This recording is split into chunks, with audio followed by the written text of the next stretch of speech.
Hello and good morning, faithful listeners. Today we are going to be discussing how many wives Solomon had. And it is a crazy amount. No man should ever have this many wives. We'll be reading 1 Kings 11 today.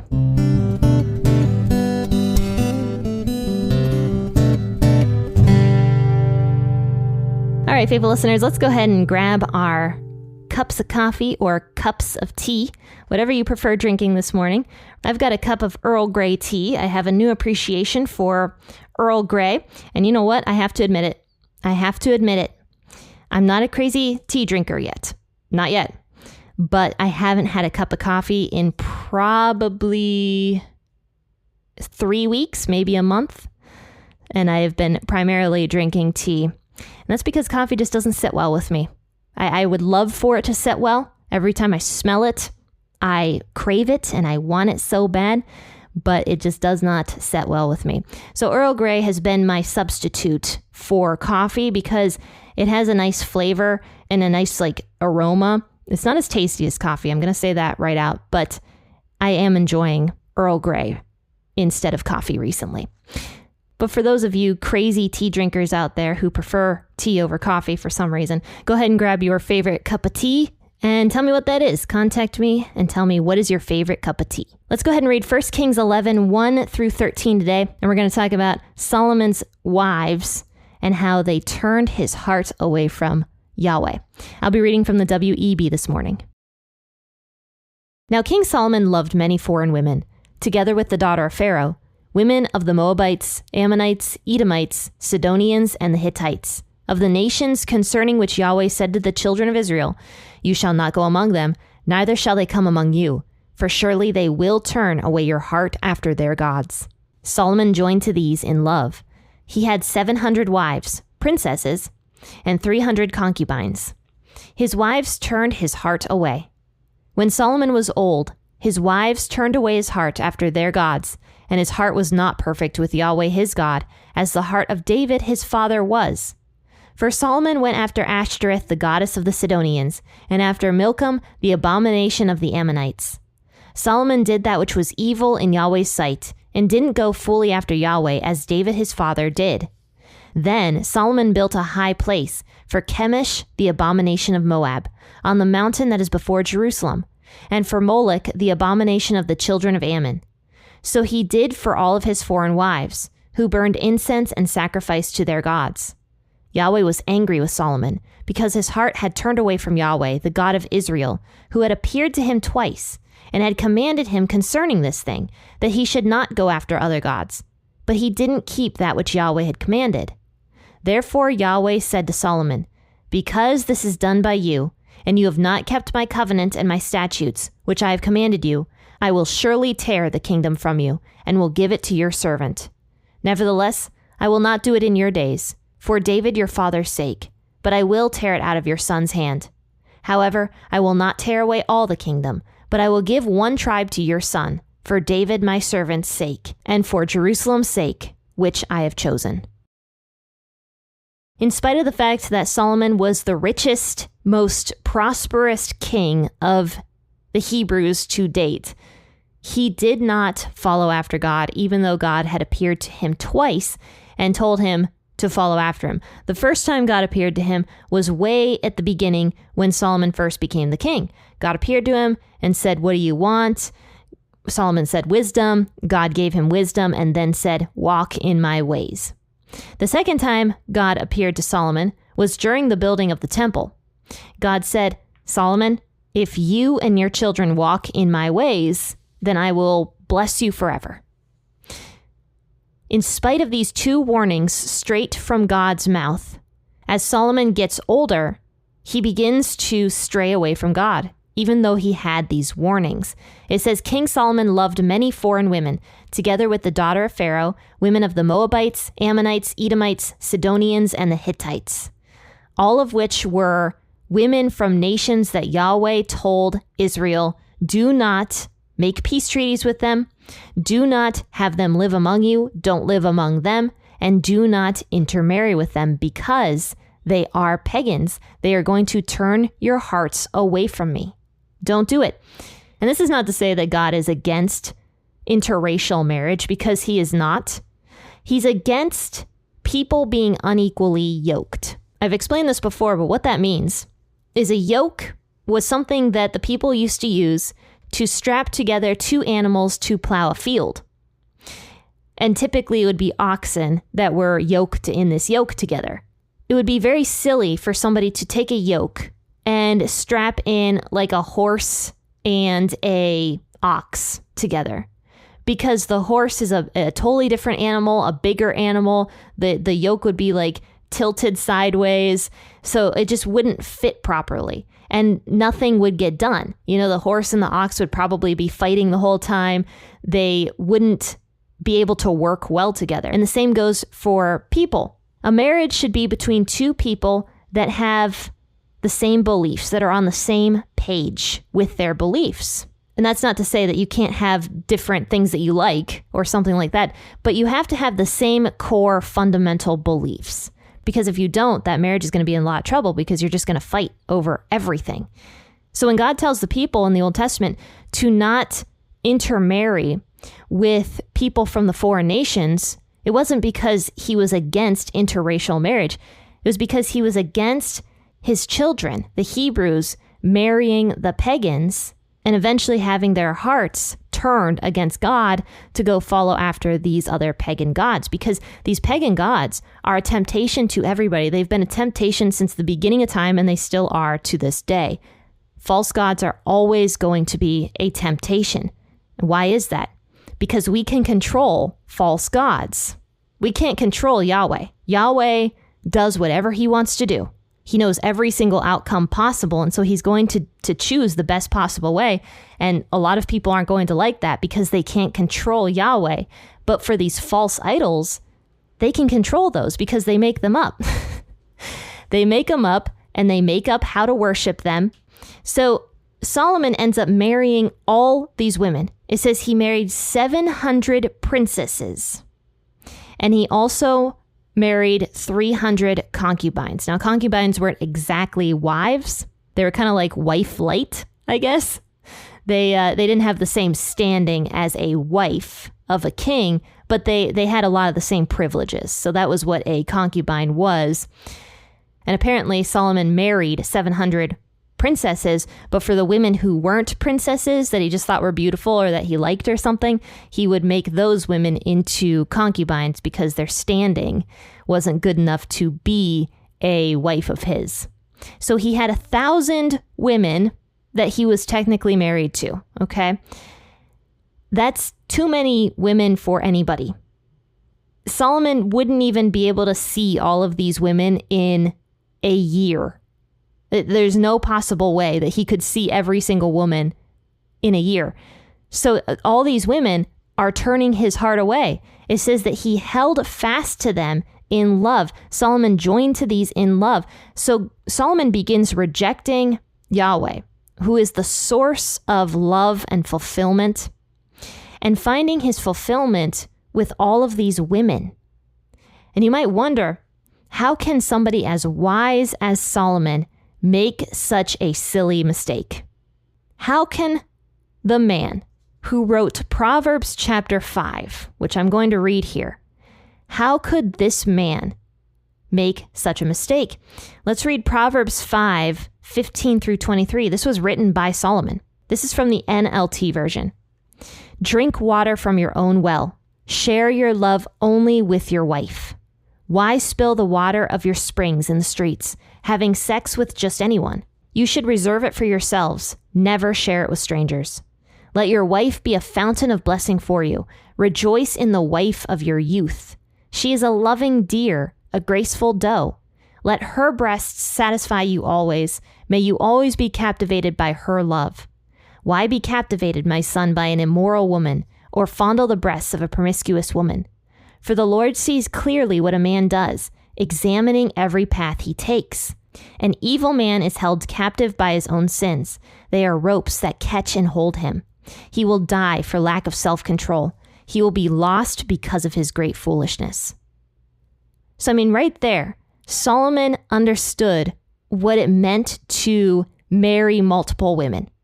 He understood what it meant because he saw other people making that mistake, because having multiple wives in Solomon's time period was very common. And of course, Solomon would see what would happen to these other men who married multiple wives. So Solomon, in theory, was like, yeah, having one wife is good. Don't go out and marry a whole bunch of women, because that's not a good thing to do. So rejoice in one woman is what Solomon writes down here. In fact, at the very end of that proverb, he says, an evil man is held captive by his sins. They are ropes that catch and hold him. He will die for lack of self-control. He will be lost because of his great foolishness. Solomon considers it a great foolishness to let lust control you. So what happened to him? How could he write something like this and live in a way completely opposite to it? It was like he was in cognitive dissonance.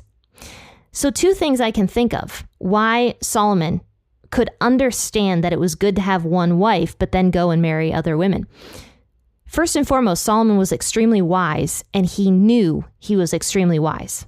Wisdom often makes people arrogant. Solomon was probably very arrogant and thought, well, I'm the wisest person on the planet. I can certainly handle having multiple wives. I can certainly handle it. If anybody can handle it, it would be me. That's probably the first thing Solomon was thinking. And the second thing is that he was taught by his own father. He probably thought, well, God loved my father David so much. And, David had so many problems with all of these women. But, in the end, his heart never left Yahweh. So my heart won't ever leave Yahweh. It was fine for my dad. It'll be fine for me. So there's probably multiple things going on in Solomon's mind where he's just in denial that these problems could ever happen to him. On top of this, once Solomon took one other wife, other than the daughter of Pharaoh, who he supposedly married first, after he took another wife, he probably thought, oh, this wasn't so hard. I don't see any problems with this. It's kind of nice having two wives, to gratify me when I need it. So maybe I could just get another one and another one and another one. Once you do it once, it's much easier to do it again. Once you sin once, it is so much easier to do it again. So Solomon started almost worshiping this relationship he had with these women. He was rejecting the true source of love and happiness and fulfillment and trying to get it from all of these women.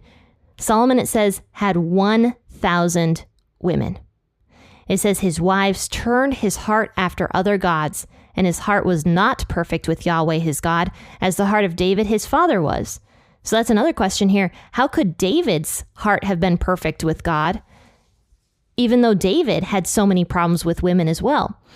Well, the difference with David is that even though David did not do many times what God told him to do, and he disobeyed quite a bit, the one thing David always did was seek after Yahweh.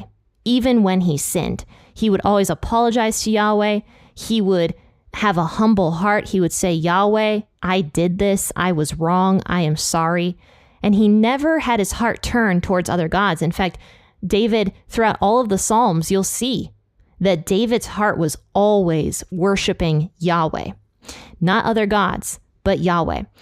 So David never turned towards other gods, even though he had multiple women, shockingly enough, which kind of shows the level of dedication that David did have towards Yahweh.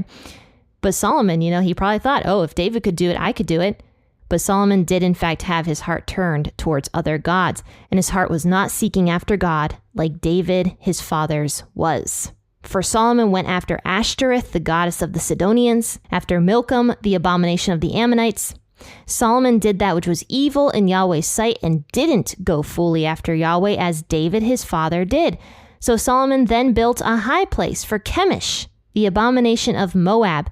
Now we're going to see Chemosh. Actually, we're going to see all these gods come up quite a bit.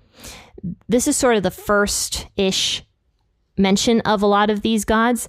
I think Chemosh, we haven't seen that one yet before, but Ashtoreth, we've seen Ashtoreth from the very beginning, basically.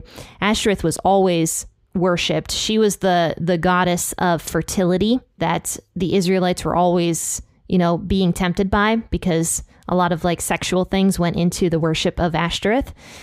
But it mentions Chemosh here. And then it also mentions Moloch.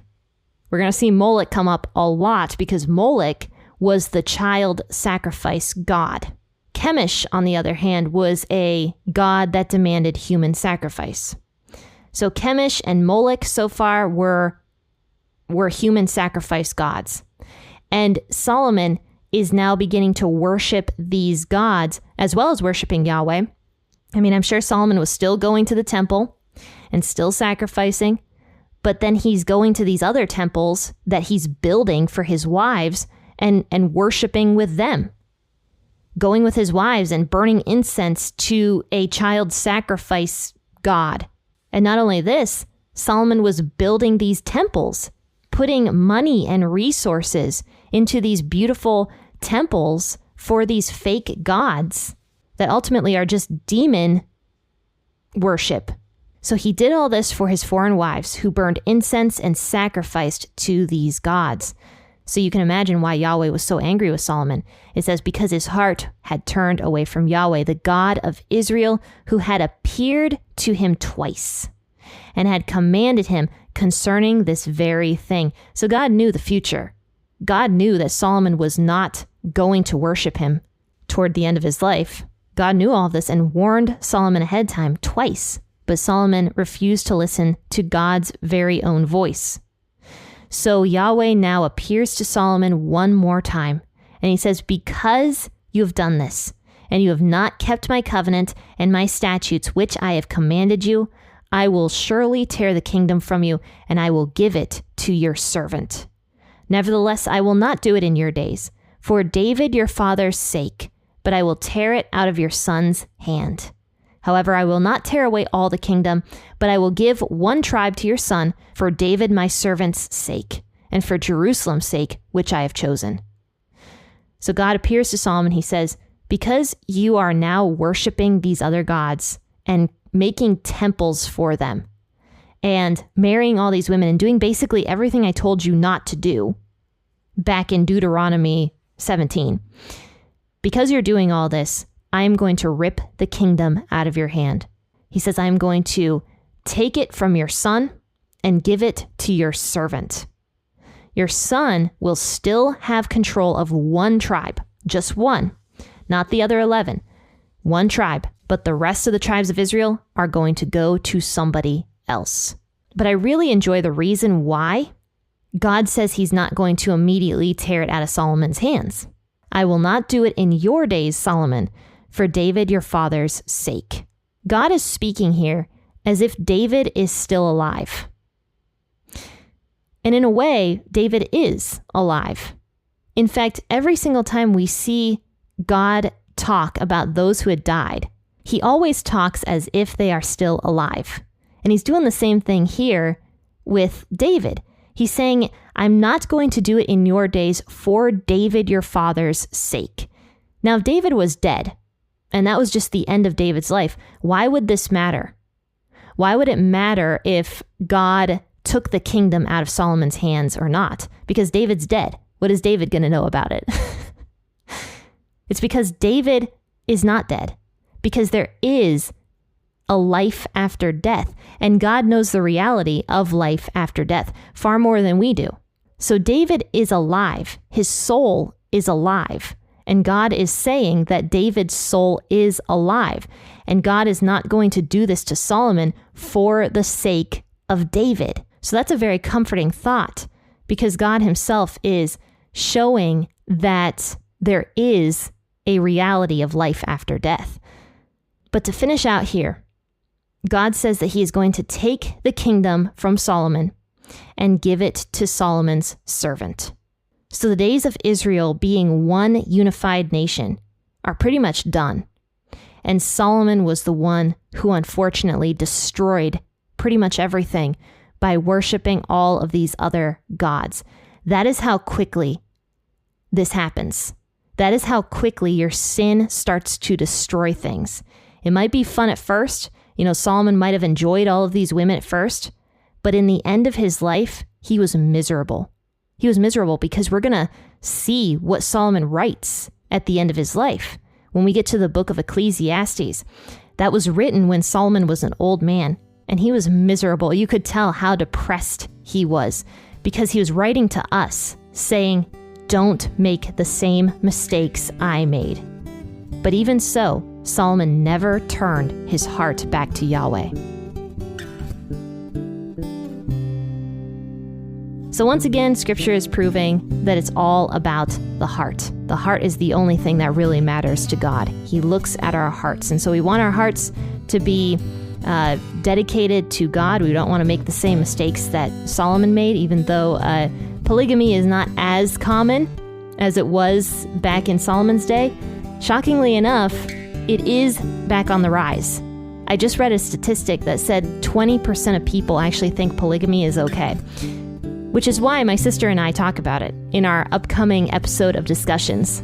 We're going to be talking about Rob, the Christian polygamist guy. My sister and I went through his video and reviewed it, and also noticed something real weird. Real weird, where my sister and I started like screaming when we saw it. We were like, oh my gosh, you gotta be kidding me.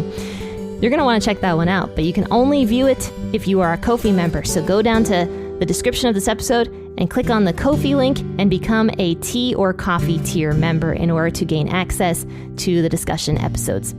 Faithful listeners, have a fantastic and wonderful rest of your day. Happy listening, and God bless.